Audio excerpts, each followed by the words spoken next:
வணக்கம் உறவுகளே. இன்றைக்கு எங்களோட சமையல் ஒரு ஸ்பெஷலாக இருக்க போகுது. இப்போ காலமே வேலைக்கு அவசரமாக வேலைக்கு போகிறவர்களுக்கும் ஸ்கூல் போகிற பிள்ளைகளுக்கும் வெறும் 5 நிமிடத்தில் எப்படி சுலபமான முறையில் சத்தான நேச்சுரலாக இருக்கக்கூடிய ஒரு சாப்பாடு தான் இன்றைக்கு நான் செய்ய போகிறேன். அது என்னென்று பார்த்தால் அவல் மிக்சர்.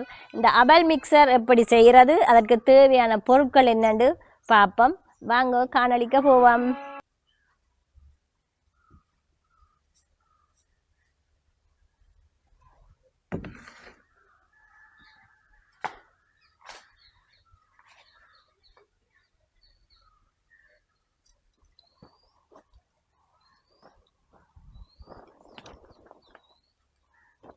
அது கிணத்துல கொண்டு வடிவா கழுவி நான் பெப்பு தண்ணியில் டஸ்ட் வலி இருக்குந்தானே வடிவாக கழுவி எடுக்க வேணும். இது சிவப்பவல் எடுத்திருக்கிறேன் 150 கிராம். வெள்ளை அவலும் எடுக்கலாம். நான் சிவப்பவல்லாம் எனக்கு கிடைச்சிருக்குது. ஆனால் வெள்ளை அவல் விட சிவப்பவல் நல்லது. இந்த அவலில் இரும்பு சத்து அதிகம் இருக்கிறது. இப்படி அப்போ நான் இந்த அவலை முதல் தண்ணி விட்டு அலசி கழுவி எடுக்க போகிறேன். இதில் உள்ள தாவிட்டு தன்மைகள் எல்லாம் பூர மாதிரி நான் 2 தண்ணியில் அலசி எடுக்க வேணும். நிறைய தரம் தண்ணி விட்டு அலசி கழுவப்படாது. இங்கே பாருங்கோ, அவள் நல்ல வடிவாக கழுவி எடுத்துட்டேன். இதை நான் புளிஞ்செடுப்பேன். ஆனால் நல்லா தண்ணி இல்லாமல் நல்ல ஒட்ட புளியப்படாது. ஸோ அது தண்ணி தன்மை இருக்க வேணும். இதை நான் இந்த வாழை இலையில் போடுவேன். கொஞ்சம் ஈரத்தன்மை இருந்தால் தான் அது சுவையாக இருக்கும். அவள் புளிஞ்செடுத்துட்டேன் பாருங்கோ. இப்போ துருவின தேங்காய்ப்பு கொஞ்சம் போடுவேன். நல்லா கனிஞ்ச வாழைப்பழம். நான் இது 2 வாழைப்பழம் தான் எனக்கு தேவை.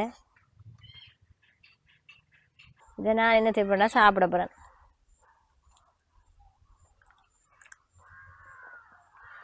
கப்பல் பழம் நல்ல இனிப்பு, நல்ல ஒரு சுவை. இது மருந்தடிக்காத பழம்.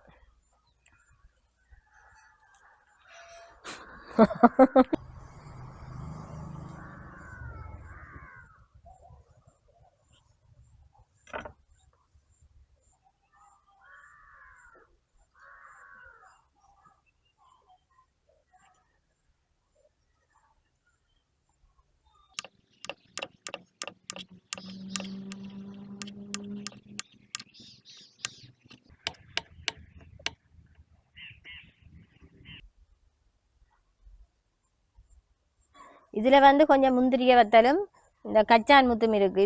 இது நிலக்கடலை அந்த நீளமாக இருக்குது. என்ன இது அந்த ஜம்பு பேக்கெட்டான்னு சொல்லிங்க, ஜம்பு நட்ஸாண்டு இங்கே இருக்குது. ஒரு பேக்கெட், சின்ன பேக்கெட் 70 ரூபாய். என்ன இதே நான் இதோட சேர்ப்பேன். என்ன இதோட நான் கொஞ்சம் வறுத்த ஏலக்காய் தூள் சேர்க்கிறேன். இதோட நான் இதுக்கு இப்போ சர்க்கரையோ சீனியோ சேர்க்க போகிறதில்ல. நான் தேன் தான் சேர்க்க போகிறேன். தேன் சேர்த்தால் ஒரு அவ்வளவு சுவையாக கொடுக்கும் எனக்கு இந்த அவல் மிக்சர்.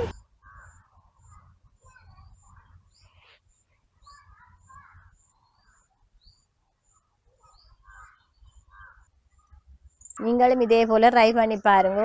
இப்போ நான் இந்த அவல் மிக்சர் சாப்பிட்டு எப்படி இருக்குதான்னு டெஸ்ட் பண்ணி பார்த்துட்டு நான் உங்களுக்கு சொல்கிறேன். இந்த வாழைப்பழத்தோடு சேர்த்து தான் நாங்கள் இதை சாப்பிட வேணும்.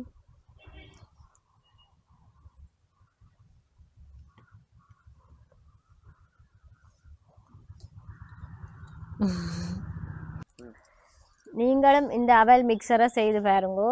கண்டிப்பாக செய்து சாப்பிட்டு பார்த்துட்டு அது எப்படி இருக்குது, அந்த சுவை எப்படி இருக்குதாண்டு கீழே உள்ள கமெண்ட் பாக்ஸில் போடுங்கோ. மறக்காமல் லைக் பண்ணுங்க, உங்களோட ஃப்ரெண்ட்ஸ் மேருக்கு ஷேர் பண்ணுங்கோ. நான் மீண்டும் இன்னொரு வித்தியாசமான சமையல் காணொளியில் உங்களை சந்திக்கிறேன். பாய், டாட்டா.